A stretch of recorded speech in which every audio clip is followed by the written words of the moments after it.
రెండు ప్రాముఖ్యమైన విశిష్టమైన ఆశీర్వాదాలు దేవునితో సహవాసం చేయడం ద్వారా మనకు లభిస్తాయని లేఖనం సెలవిస్తుంది. యోబు గ్రంథం బైబిల్లో చాలా ప్రాముఖ్యమైన గ్రంథం. ఇన్ఫ్యాక్ట్ బైబిల్లో రాయబడిన పుస్తకాల్లో మొట్టమొదటిగా రాయబడిన గ్రంథం యోబు గ్రంథం అని చరిత్రకారులు చెబుతూ ఉంటారు.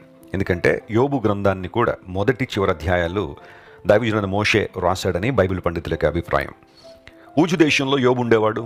అన్ని బాగున్నాయి పరిస్థితులన్నీ. దేవుని స్తుతించడంలో, ఆయన ఆరాధించడంలో, అరుణోదయం లేచి తన కుటుంబ పక్షంగా దేవుని సన్నిధిలో అతడు చేసే కార్యక్రమాలు చాలా గొప్పవి. అయితే ప్రతికూల పరిస్థితులు అకస్మాత్తుగా యోబు జీవితంలోకి వచ్చేసాయి.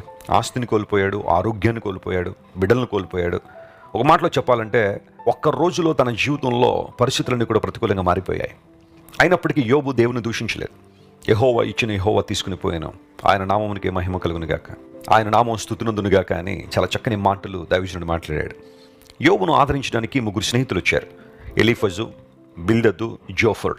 ఈ ముగ్గురు కూడా యోబును తమ మాటల ద్వారా ఊరడించాలని, ఆదరించాలని వచ్చారు.